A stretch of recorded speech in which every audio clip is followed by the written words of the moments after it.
Hello, मैं doctor Mayank Trivedi आज आपको ओआर से रिलेटेड जो बेसिक कॉन्सेप्ट है formulation of linear programming problem कि कैसे किसी भी प्रॉब्लम को हम लीनियर प्रोग्रामिंग प्रॉब्लम में फॉर्मुलेट कर सकते हैं, उसके कुछ एग्जांपल्स यहाँ पे करके देखेंगे।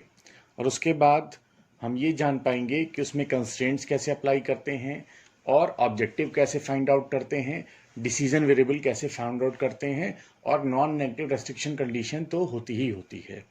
Our first main aim is to find the decision variables, and after that what is the objective function, that is we have to maximize or we have to minimize। पहले एग्जाम्पल से समझते हैं।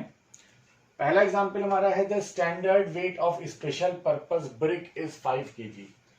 एक ईटा है जो कि स्पेशल काम के लिए बनाया गया है, उसका वजन 5 kg है and it contains two basic ingredients B1 and B2 और उसमें दो एक स्पेशल तरीके के इंग्रेडिएंट मिलाए गए हैं उस ईटे को बनाने के लिए।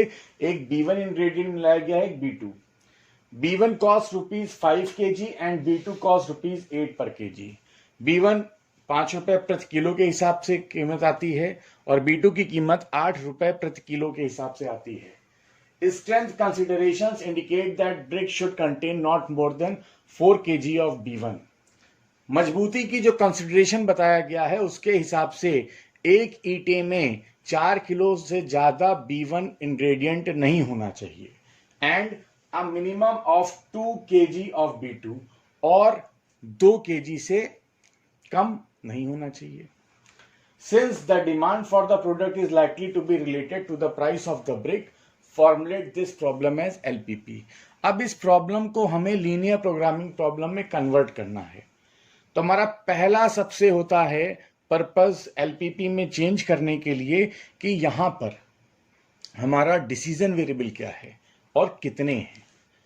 तो जाहिर सी बात है, मैंने आपसे पहले भी कहा कि जो मेन चीज होती है जिस पे हमें प्रॉफिट दिया होता है या कंजप्शन दिया होता है वो हमारा डिसीजन वेरिएबल होता है। यहां पूरी बात एक ईटे की जा रही है और उस पर पूरा ध्यान दिया जा रहा है B1 B2 पे, और जो इनिशियल कॉस्ट आ रही है वो भी B1 और B2 की ही बताई गई है। इसका मतलब यहां पर हमारे डिसीजन वेरिएबल क्या होंगे, दोनों इंग्रेडिएंट्स होंगे B1 और B2।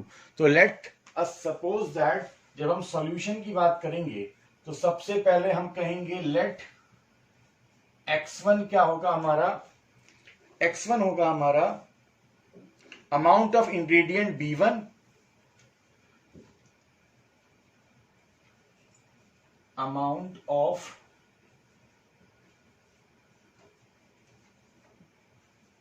ingredient B1 और उसी तरह हमारा दूसरा x2 इंग्रेडिएंट क्या होगा, decision variable amount of ingredient B2। क्योंकि पूरी कॉस्ट कंजप्शन सारी बात हमारी B1 और B2 की हो रही है, तो यहां पर हमारे दो इंग्रेडिएंट हैं B1 B2, तो वही दोनों हमारे डिसीजन वेरिएबल हो जाएंगे x1। डिसीजन वेरिएबल को डिफाइन करना बहुत इंपॉर्टेंट है, तो हमने यहां डिफाइन कर दिया x1 और x2। अब इसके बाद आते हैं हमारे पास कंस्ट्रेंट्स क्या क्या दिए हैं, कहां पे लिमिटेशन लगी है। तो पहली जो हमारी लिमिटेशन लगी हुई है वो ब्रिक की स्ट्रेंथ में लगी हुई है कि कौन सा इंग्रेडिएंट से कितना ज़्यादा नहीं होना चाहिए एक ईटे में और कितने से कम नहीं होना चाहिए। तो अगर हम पढ़ें तो हमारी पहली लगी हुई है strength consideration indicate that the brick should not contain not more than 4 kg B1 and a minimum of 2 kg B2। तो अगर मैं स्ट्रेंथ कंसिडरेशन की बात करूं,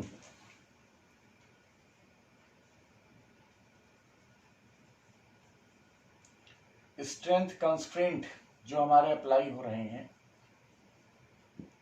पहला होगा हमारा x1 इज लेस देन 4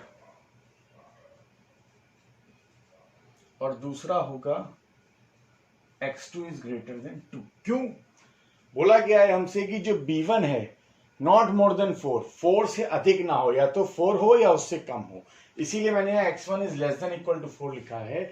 उसी तरह अगर B2 की बात करें तो उसमें बोला गया मिनिमम ऑफ B2 या तो 2 kg हो और या फिर उससे कम ना हो, उससे अधिक हो सकता है, इसमें कोई समस्या नहीं है। और जाहिर सी बात है स्टार्टिंग में पहले लाइन को पढ़िए तो बोल दिया गया है the standard weight of special purpose brick is 5 kg, यानी जो ब्रिक का वेट है और ब्रिक किससे बन रहा है, दोनों इंग्रेडिएंट को मिला के, तो दोनों को मिला करके वजन उसका 5 किलो आना चाहिए एक ब्रिक का। तो ये हमारे 3 इंग्रेडिएंट वो कंस्ट्रेंट हो गए। अब बात करते हैं ऑब्जेक्टिव फंक्शन की। तो 2 डिसीजन वेरिएबल हैं और उनकी कॉस्ट दी हुई है, हमें ईटा बनाना है। और जब हमें कोई चीज खुद बनानी है तो हमें क्या करना है, हमें मिनिमम से मिनिमम उसको कंज्यूम करना है, जो कॉस्ट है उसे मिनिमाइज करना है।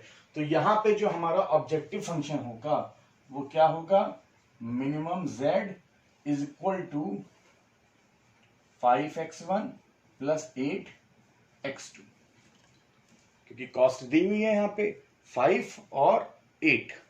तो ये जो हमारा ऑब्जेक्टिव फंक्शन है वो minimum z is equal to 5x1 plus 8x2 हो गया। 3 हमारे कंस्टेंट हो गए, x1 is less than 4, x2 is greater than 2, x1 plus x2 is equal to 5 जो ईटे का वजन था।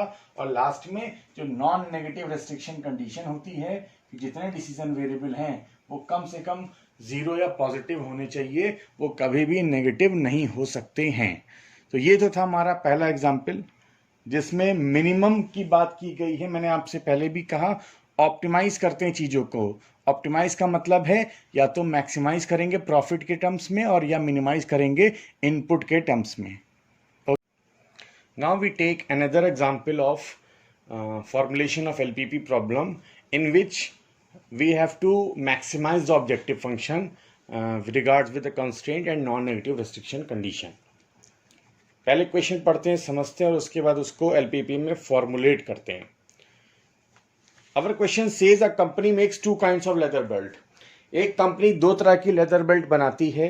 Belt A is of high quality belt and B is of lower quality. जो ए टाइप की बेल्ट है वो अच्छी है और जो बी टाइप की बेल्ट है वो थोड़ा सा लो क्वालिटी की है। The respective profit are ₹4 and 3 पर बेल्ट। ध्यान दीजिएगा ये प्रॉफिट आया है, द रिस्पेक्टिव प्रॉफिट मतलब ये प्रॉफिट मैक की बात कर रहे हैं और जहां प्रॉफिट आ जाएगा वहां तुरंत बिना कुछ देखे बिना कुछ समझे आप ये कह देंगे कि इसमें ऑब्जेक्टिव फंक्शन हमारा मैक्सिमाइज का ही होगा। Each belt of A requires twice as much time as belt of type B. A belt को बनाने में बी बेल्ट को बनाने से दुगना समय लगता है।